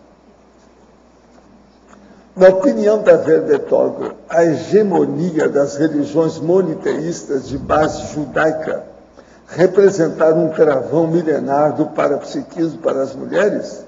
Afinal, nessas religiões, a figura da sacerdotisa é quase inexistente. Então, na história da Grécia, a gente pode ver que uma das, digamos assim, da destruição, né, desse templo de Delfos foi advinda da questão da religião cristã, né? Então, quando o imperador Constantino ele unificou Roma, né, e ele se colocou na condição da igreja, né? Então ele acabou destruindo aí, fechando os templos e tudo mais que envolvesse fenômenos parapsíquicos e também que envolvesse essas iniciações, esses fenômenos, né? E assim por diante. Então, a questão é poder, né? Então, eu vejo assim, a igreja, ela tenta, quanto menos, ela quer ser a força central. Então, eles colocam aqueles que tinham ou possuíam essas habilidades como pagãos, né? Tipo, como vinculados aí com uma coisa mais antagônica e assim por diante. Então, colocando medo na população perante aquela condição, né, de fenômenos. Jarbas. Professor, minha mãe teve 2 gestações antes de eu ressomar. Nas 2, os bebês vieram sem vida. É possível que nessas gestações anteriores fosse eu mesmo tentando ressomar? Um bom percentual desses casos é justamente isso. Pode ter sido, sim. Lilian, aqui na letra B. Na página 13, na parafotologia, na 4ª linha, você comenta os fenômenos parapsíquicos comprovados em Delfos. E vocês até falaram dessa credibilidade, que o que as pitonisas falavam, todo mundo seguia. Mas existe o outro lado, comprovações de fraudes daquela época? De fraudes? Olha, que eu vi assim, o que eu li, sabe, Mariana, é que às vezes elas falavam aos moldes de uma poesia, de uma prosa, e que ficava difícil uma interpretação. Quem interpretava esse transe, essa psicofonia da pitonisa eram os sacerdotes, né? Então, aí, eu nunca vi nada falando assim de fraude mesmo, né? Digamos assim. Que existia, a manifestação delas, então, era considerada genuína. Até, digamos assim, o que eu já vi, tá? O pouco que eu vi, sim. Mas também teve, eu acho que tem nesse oráculo, a questão, assim, ele menciona quando elas queriam agradar algum líder. Mas aí não fica claro se o fenômeno, se elas faziam essa fraude em si ou não. Entendeu? Se possuía ou não. Porque então, como elas eram médiums, eu acho que tem a parte do médium também, né? Se tem informação, mas se passa por uma fonte, sim, acaba, né? Mas eu não sei se ficou claro isso, porque a forma de elaboração dela, da psicofonia, muitas vezes não era direta. Então ela utilizava-se de uma linguagem diferenciada. Por isso que eu falei, em forma de, sei lá, de uma, como se fosse uma poesia, uma coisa mais, né?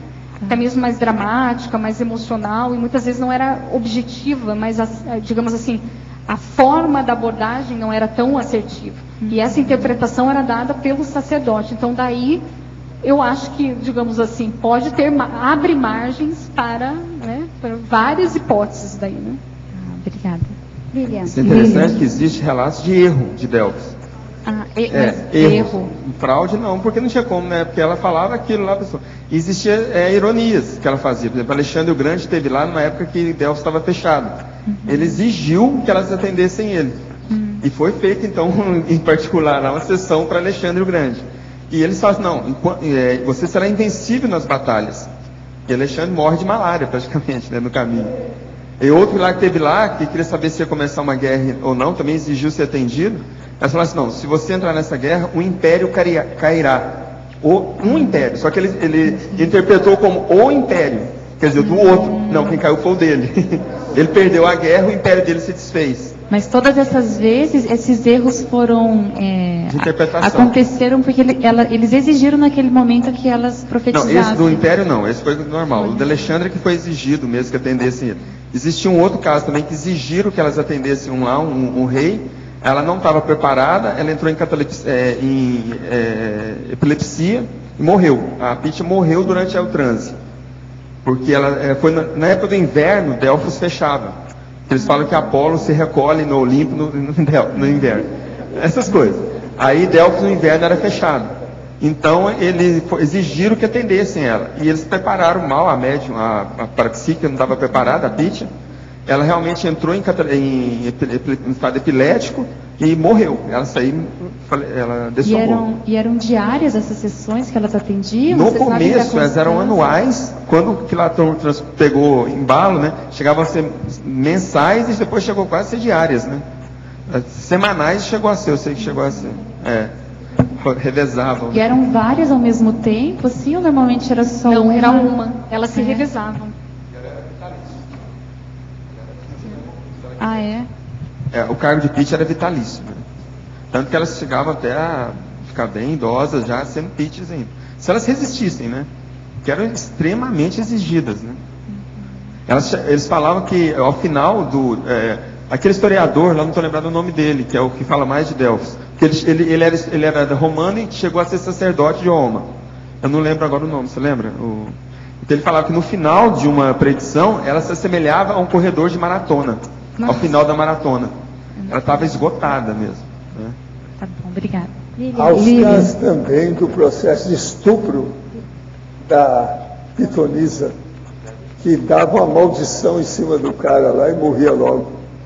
Todo mundo falava isso. Então todo mundo tinha medo até de chegar perto dela. E criou a lenda. Né? Lília, nessa linha aí das fraudes, você coloca aí em Ciclologia, página 13, o primeiro ciclo, o ciclo de fraudes parapsíquicas motivadas por tentativas de escondimento das faltas pessoais. Você pode explicar? Aqui está mais vinculada, se você for ver na exemplologia, só para a gente correlacionar, tá? Na exemplologia, você vê aqui a pitonisa original e a pitonisa atualizada. A atualizada é a mulher sensitiva de hoje, atuante nas religiões e seitas místicas na transmissão de mensagens parapsíquicas. Então, eu coloquei esse ciclo de fraudes parapsíquicas mais vinculados com essa pitonisa atual, tá? Por questões, assim, de referência mesmo. Sim. Então, o que a gente observa? Tem casos de médiums que fraudam, tá? A mediunidade, fraudam a questão da psicofonia, da psicografia, entre outras, muitas vezes pela própria vaidade. Então, às vezes, naquele dia, naquele momento, ele não está propício, não está de acordo, digamos assim, né? Então, ele para desenvolver aquele fenômeno. Mas, mesmo assim, ele faz o fraude para não ter que mencionar que ele não estava apto naquele dia, ou algo nesse sentido. Então, esse é um exemplo, digamos assim, né? Então, tem casos, assim, dentro do espiritismo, né? Na própria psicografia, e assim por diante. Então, é nessas questões que eu coloquei aqui. Não sei se ficou claro. Ficou, entendi. Aqui em Parafatologia, ainda na página 13, eu queria que você comentasse a interpretação das mensagens parapsíquicas realizadas de maneira anticosmoética. Acho que está na 7ª linha de baixo para cima. Da parafatologia? Na parafatologia, página 13. A interpretação das mensagens parapsíquicas. Encontrou? Isso, encontrei. Então, essa interpretação, eu estou colocando assim, para a gente começar a refletir, né? Então, a interpretação, ela vai de cada pessoa. Então, que é o conteúdo do fenômeno. Então, aqui a gente está falando desse fator, né? Então, essa interpretação, ela vai depender do nível de maturidade, cosmoeticidade de cada sensitivo e também das pessoas correlacionadas. Então, aqui é mais assim para a gente questionar mais a forma ou abordagem dada nessa mensagem relacionada ao parapsiquismo. Tá? Então, voltando aos médiums, né? Então, alguns casos, ou geralmente, ou em muitos, né?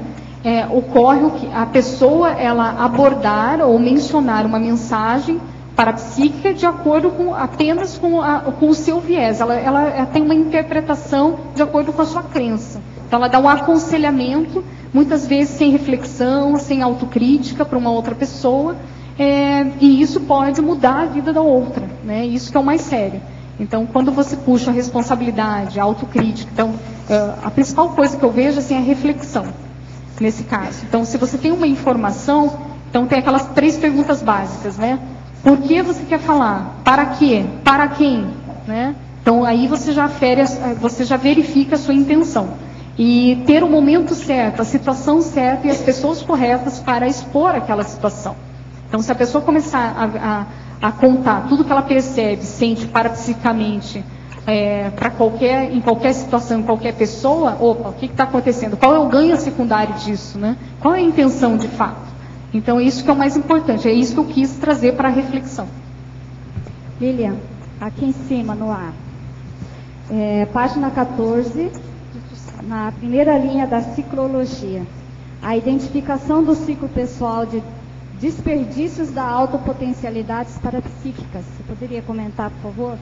E as consequências disso, o que você visualiza? Tá. A identificação do ciclo pessoal de desperdícios, né? Então, eu coloquei aqui um exemplo, que eu estou lembrando, da pessoa parapsíquica, porém com, digamos assim, um estado emocional lábil, que é a labilidade parapsíquica. Então, o que seria isso? Devido à imaturidade emocional, ela acaba tendo desperdício da potencialidade parapsíquica dela. Então, pode ser devido ao medo, a um receio de enfrentar ou ver com o CIEX. Esse é um caso simples, né? E devido a essa fissura dela, ela acaba impedindo todo o mecanismo de assistência que ela poderia fazer com o parapsiquismo dela. Ok?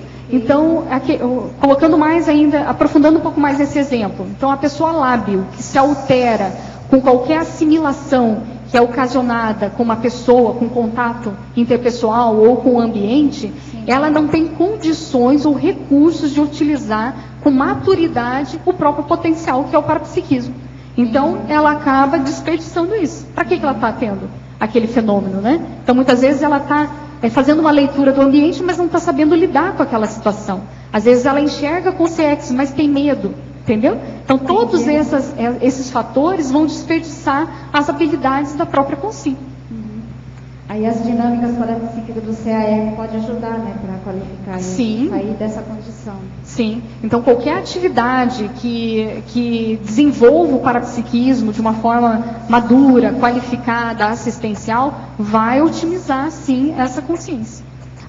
Aqui, vamos colocar assim, além da própria consciencioterapia, a pessoa passar como evoluciente, passar lá como consciência cobaia, porque ela tem que entender qual é o pensamento dela equivocado daquela situação. Por que ela tem medo lá da consciência? Ela tem medo da morte? Por quê? O que ocorre?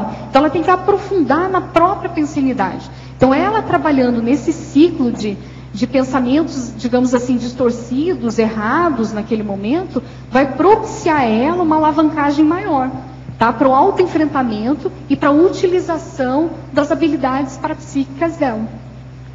Lilian. Obrigada. Aqui, só uma dúvida, vocês falaram agora que as pitonisas eram exigidas muito. Você fala com relação ao desassédio, porque elas não faziam desassédio, elas ficavam acopladas nesse sentido? Não, elas eram constantemente assediadas, né? Tá. Ela era em corporação que elas trabalhavam, né? Constantemente. Não, na hora da predição. Na hora depois não, depois elas passavam por... Tinha uma vida delas muito regrada, né? Uma vida extremamente regrada, mas elas só faziam o processo parapsíquico de fazer as predições naquele momento, né? Depois não. Se você pensar, Fabiana, o nível de exigência que essas médiums, né, que essas pitonisas tinham de ectoplasmia, é só pensar nesse parâmetro, tá? Para a gente começar a ver. Então, a ectoplasmia exige do quê? Da própria fisiologia do corpo. Imagina, ela horas de duração, a sessão, ela tendo esse esforço, até mesmo fisiológico, parafisiológico, então há um desgaste disso. Né? E também não tinha uma preparação, né? Tipo elas não tinham o que a gente tem aqui, encapsulamento, desassimilação, acho que tinha coisas similares, né? Mas assim, um domínio pleno daquilo, ou até mesmo um exercício maior com isso, não havia. Então elas entravam, digamos assim, com tudo, né? Para a utilização desse fenômeno. Uma das coisas que a gente, hoje a gente está aqui discutindo de forma assim, muito técnica essas questões. Nessa época, o consultório era totalmente emocional. Ela estava lá recebendo um Deus, literalmente. Mas na cabeça dela, a processo emocional muito carregado. Os processos de iniciações, de parapsiquismo nessa época, eram processos emocionais extremamente carregados e instintivos. Não tinha essa visão, a gente tem de consciex, não. Consciex para eles eram deuses. Consciex e Deus é a mesma coisa. Quando eles falavam receber uma coisa, eles falavam receber um Deus, né? Então você imagina como está isso na cabeça, né? Rodando ali na cabeça dela. Dizem que a maior, quando recebia Apolo mesmo, ela ficava serena. Era o máximo da comunicação. Quando elas conseguiam ficar serenas durante a comunicação. Que era aí eles achavam que ela realmente tinha recebido de Apolo, né? Que é o Deus né? Mais elevado da deles. Mas em si eram ambientes extremamente. Outra coisa, era um teatro, né? Que era preparado com tochas, escuro, rituais muito sacrifícios de sangue, que era feito em volta com bodes. Então você imagina um ambientezinho que era criado ali, né? Entendeu? Então era extremamente desgastante emocionalmente, principalmente para a pitonisa, né? Professor Valdo, seu verbete, tem uma correção aqui na página 1, lá embaixo, na premissa, em ponderaciologia. Interposições. Isso. Já falaram? Agora tem um outro também na argumentologia, a consciex. Tá certo? Tá. Tem mais algum? Não, aí é só uma pergunta. Correção não. Na sua listagem, esse tema é extremamente pertinente, né, ao debate hoje. E na listagem, o senhor trouxe para nós aqui 13 itens. Eu acho que os mais sérios seriam o 5, 10 e o 13. 5? O 10 e o 13. Essa aí é a intervenção terapêutica. Até encapsuladora, entre a consciência e a consciência possessora consciencial. Isso aí é o problema, então, do desassediador. Isso é a técnica o processo de exorcismo, esse trabalho todo que tem por aí. O senhor trouxe ali na página 3, o senhor fala da felicidade, né? Lá no final, ali no primeiro parágrafo da página 3, o senhor fala: a felicidade mais inteligente é fazer os outros felizes. A interposição fraterna, esse processo de desassédio e de saber traduzir a paragenética, né? A possibilidade paragenética que a pessoa tem, para a gente conseguir fazer esse link entre a paragenética e a tradução do que a pessoa precisa no momento, né? Que eu acho que seria o ideal em termos de interposição. Tem tudo isso. Tá. Agora, esses outros aí todos dizem respeito à interposição. É o caminho da pessoa lá, a clivagem que ela tem, a intermediação. É o jeito. É saber essa tradução, intermediação exata, né, no momento correto. Eu vi que às vezes... A Fítia, a pitonisa, tinha intermediação. Entre as consciências via cegas e as consciências, vamos dizer, carites. O tempo todo era assim. É a mesma interposição, sempre. Professor, mais uma pergunta ainda no seu verbete, logo acima, ali na página 1, lá embaixo também, próximo ao erro, correção, o senhor fala da atenção ponderada, né?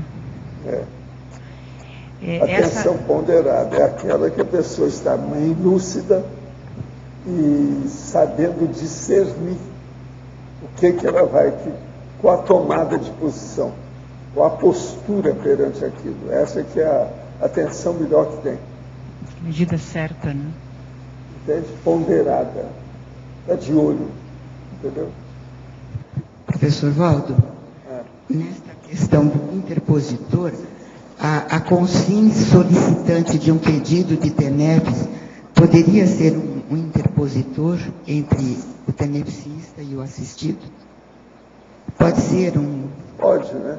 As posições da TENEPS podem mudar muito. Entendeu?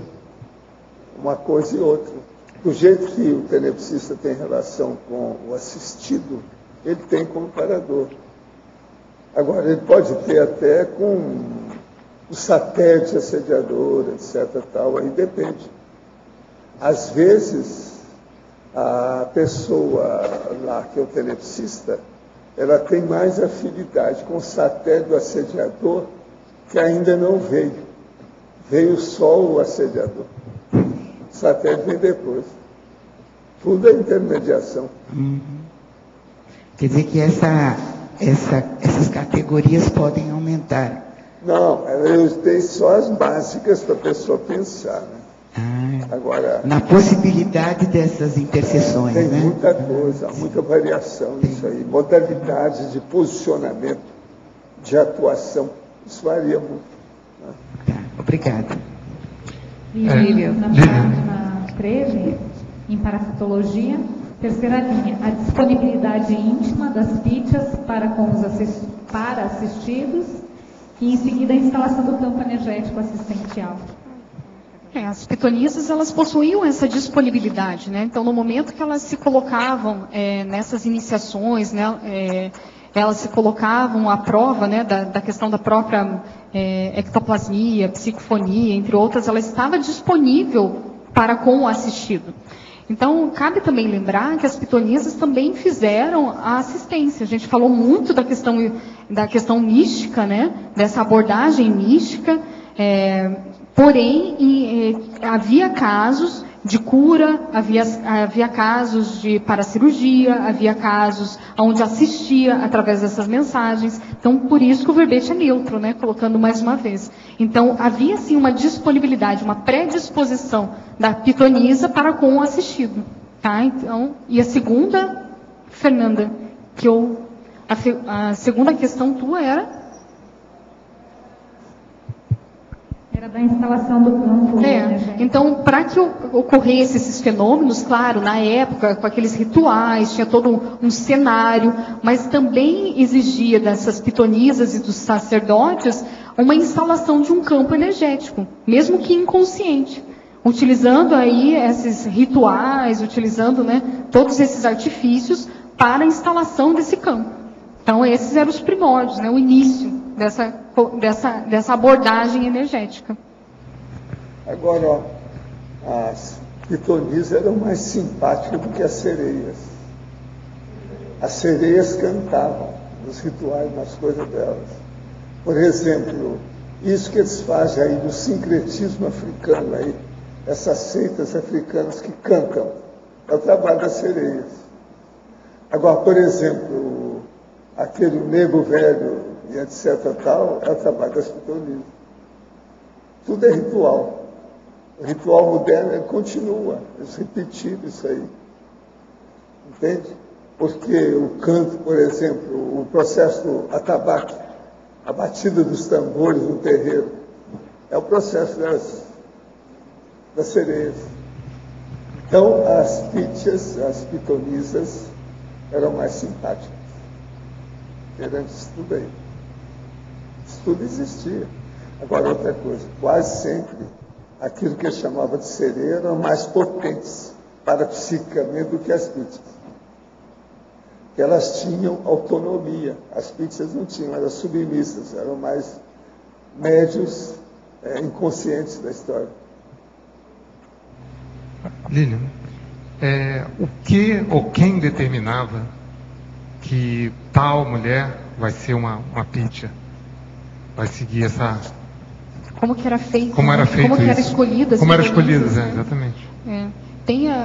O nosso especialista vai complementar, vamos ver, mas o que eu vi de história é que tinha famílias que era já, digamos assim, hereditário, digamos assim, tinha a mãe, tinha outras da família que eram pitonisas, às vezes eram camponesas escolhidas que tinham fenômenos, tinham uma predisposição de uma sensibilidade que aconteciam, tinha também isso que o pouco que eu, digamos assim, que eu vi, né, nessa literatura.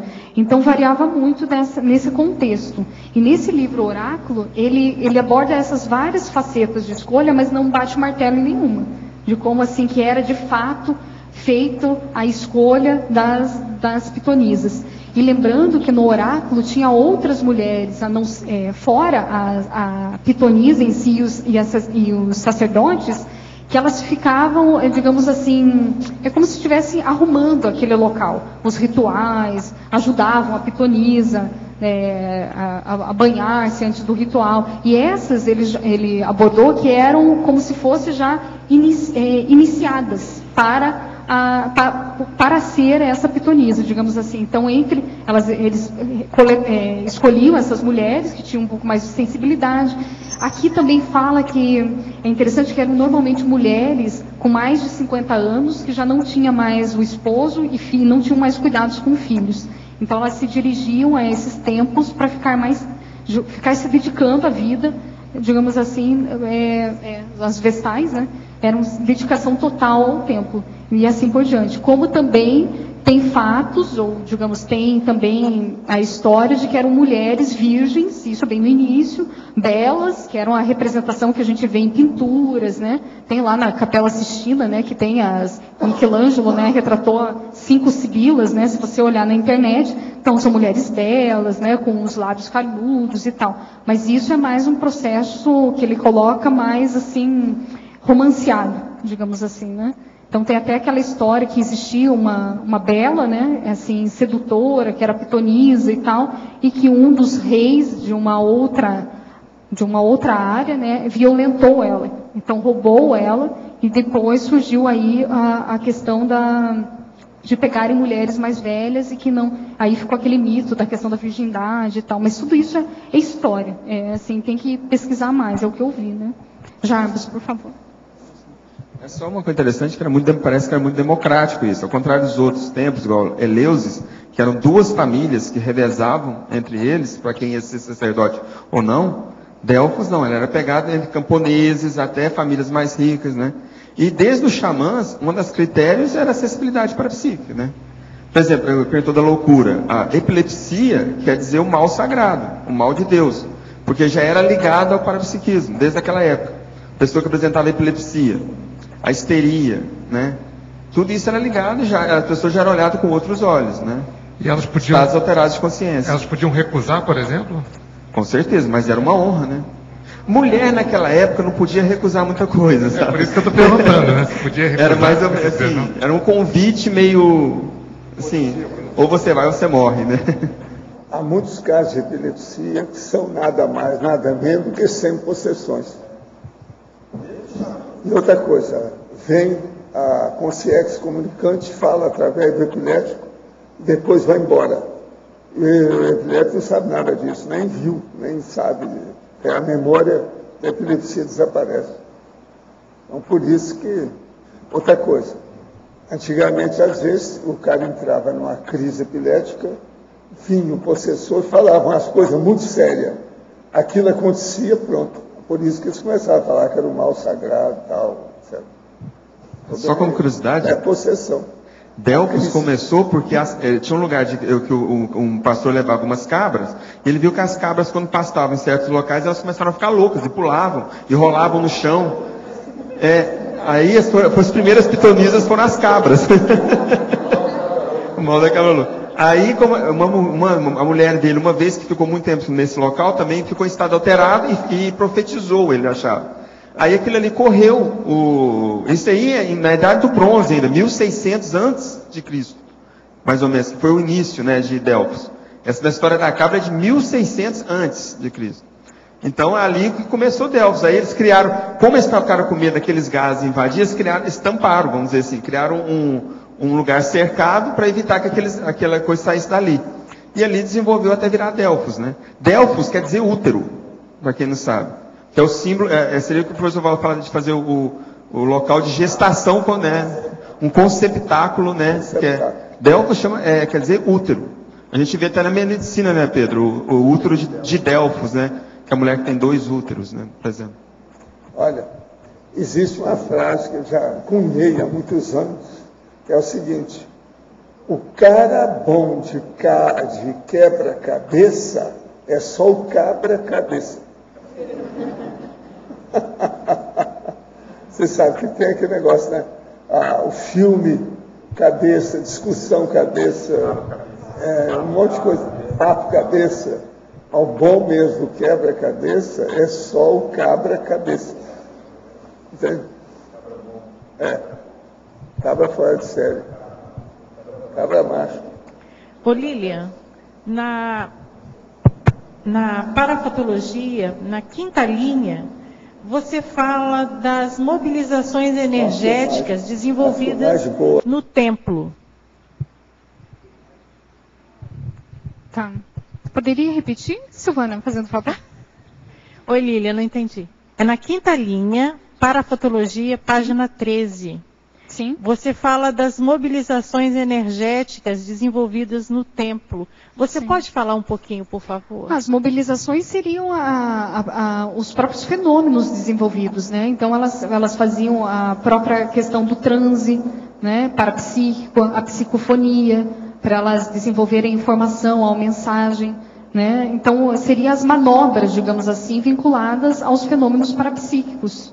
Tá? Então, dali tinha a questão da ectoplasmia, entre outros fenômenos existentes, né? Então, elas ficavam predispostas para que ocorressem esses fenômenos. Eu entendi que tinham assim, um trabalho assim, mais específico, só com energias. Agora, Lilian, aí no final da parafatologia, na 3ª linha de baixo para cima, você fala da para-autobiografia evidenciando os trafores e trafares parapsíquicos. Amplia um pouquinho, por favor. A questão pensando aqui nas seriexes, né, Silvano? Então, esses trafores e também trafares parapsíquicos são marcas, são pegadas nossas. Então, dessa vida e também de vidas passadas. Então, a gente tem que começar a observar as nossas habilidades aqui, como eu estou falando da parapercepciologia, quais são os nossos trafores, quais são os seus trafores parapsíquicos, né? E também quais são as suas lacunas, né, que são os trafares. E através disso, a gente começa a estudar. Então, a gente começa, no meu caso, eu falei que eu tenho, né, esse vínculo aqui com a questão da pitonisa, com o misticismo. Então, eu comecei a ter retrocognições. Então, eu comecei a ver tantos trafores que eu tenho dentro do parapsiquismo, foi devido a esse trabalho que eu tive em algumas vidas, não sei quantas, entendeu? Relacionados aos fenômenos. Porém, os meus trafares também advêm disso. Então, a gente começa a estudar. O motivo agora é qualificar os nossos trafores, né? E diminuir cada vez mais os trafares, né? Para que a gente consiga evoluir de uma forma mais madura, né? Com discernimento, utilizando essa ferramenta de uma forma assistencial. Lília, você não usa mais caldeirão na sua casa, não?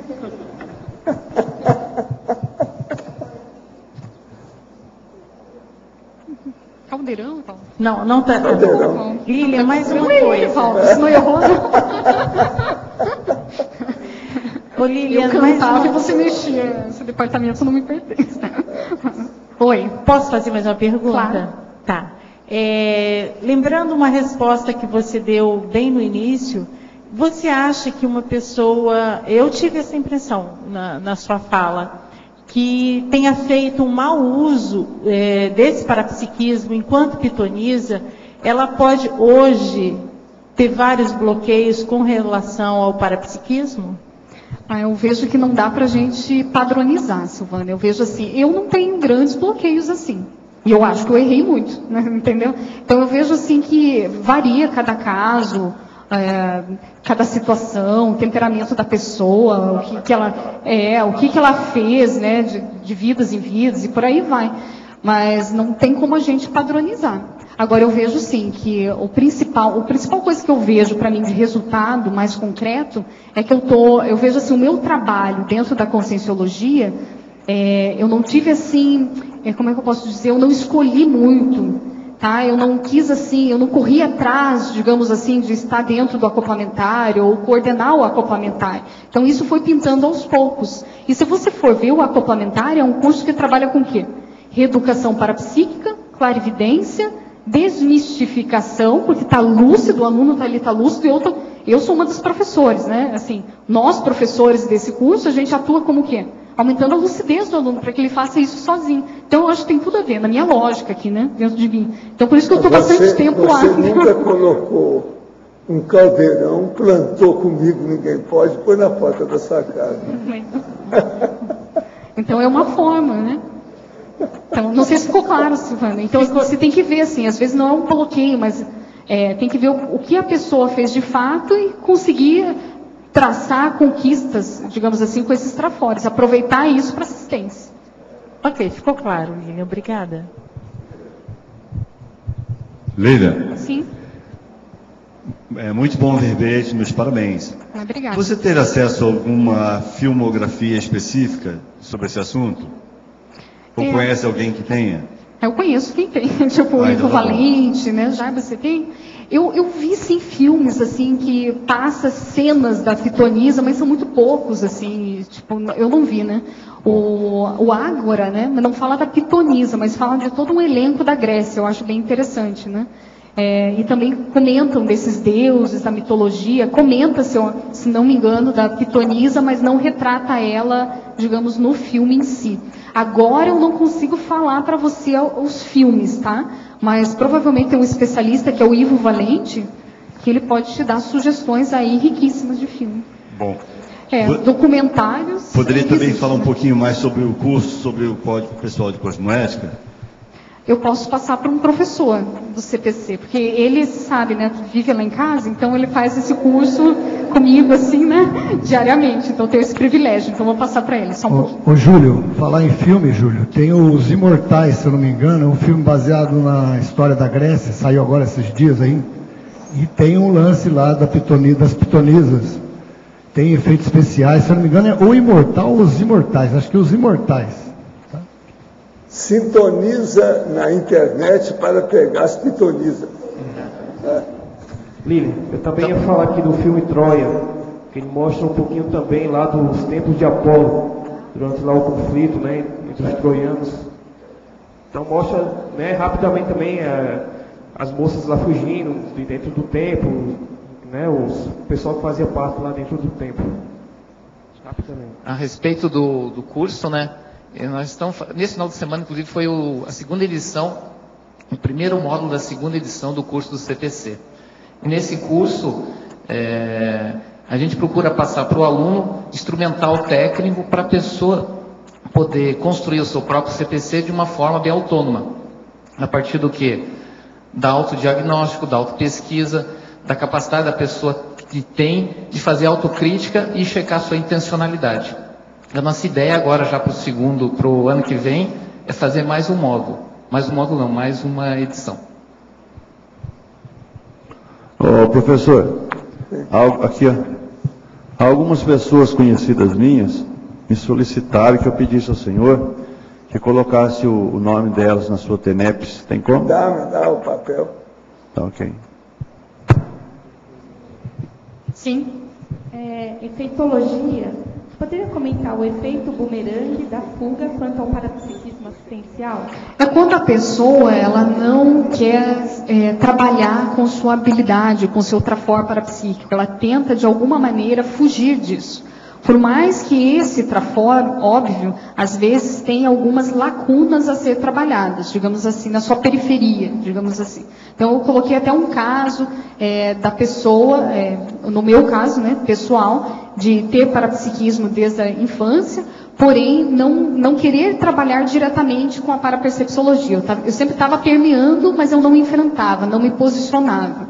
Então, esse fato dessa fuga inicial acaba travando outras manifestações, outros trafores e até mesmo assistência. né? E a própria programação existencial da pessoa. Então, no momento que a Consim, ela decide se posicionar perante o trafor dela, a sua competência, acaba deslanchando várias outras áreas da proexis dela. Agora, Lilian, nós gostamos muito aí da situação, de modo que precisamos mais uns 100 verbetes da sua lavra. Pode ser com Jarbas, pode ser com Everaldo, pode colocar outros dos cursos aí, tudo junto. Mas mais 100, tá? 100 com C. Os nossos comerciais, por favor. Obrigado. Hoje tivemos 49 assinaturas no livro de presença, 24 perguntas presenciais e 19 perguntas online. Temos os recados do Antônio sobre a prova geral de Conscienciologia, a Cíntia sobre o curso Princípios Práticos para a Evolução e o Jorge sobre o Congresso de Tenepsologia. Agora com vocês o Fernando sobre o programa Amigos. Boa tarde a todos. Prestigiem nossos patrocinadores. Nós temos diversas empresas que patrocinam a Enciclopédia da Conscienciologia. Uma delas é a empresa Arte Tintas e a Tintas Coral. A Arte Tintas é de Foz do Iguaçu, fica na Avenida JK, e ela está, junto com a Coral, num projeto de pintura externa do tertuliário. Então, a pintura que está acontecendo agora no tertuliário é patrocinado pela Tintas Coral e pelo seu representante em Foz, que é a Arte Tintas. Então, você, empresário, ligado ou não à Conscienciologia, que quiser prestigiar, divulgar a sua marca no site da Tertúlia e patrocinar a Enciclopédia da Conscienciologia, você pode entrar em contato comigo, aqui o DDD é 45 91450292, ou na recepção do SAEC, 3525-2652, que nós daremos todas as instruções de como funciona o patrocínio da enciclopédia e a divulgação da sua marca. Obrigado. Boa tarde a todos. Nós queremos lembrar a realização da 7ª edição da Prova Geral de Conscienciologia, que vai acontecer agora domingo, no dia 9 de dezembro, no Discernimento, de 8 às 12 horas. O convite principal é para os teletertulianos. Nas edições anteriores, na edição anterior, nós tivemos 8 localidades que puderam oferecer a oportunidade da realização da prova. Para essa edição, apenas 4 localidades já confirmaram, que são São Paulo, Brasília, Campo Grande e Fortaleza. Então, as pessoas que tiverem interesse em fazer a prova, fora de Foz, por favor, entrem em contato através do e-mail do tertuliário e a gente vai ver aí o que é preciso para poder realizar essa prova em outras localidades. Seria uma oportunidade bem interessante. Em relação à matéria da prova, as pessoas estão perguntando, predominantemente, os últimos 2 anos de verbete da Enciclopédia da Conscienciologia. Isso implica verbetes do professor Valdo e dos demais verbetógrafos. Nós estamos procurando selecionar aqueles verbetes que tiveram maior repercussão e que os conceitos foram mais debatidos e que chamaram mais atenção.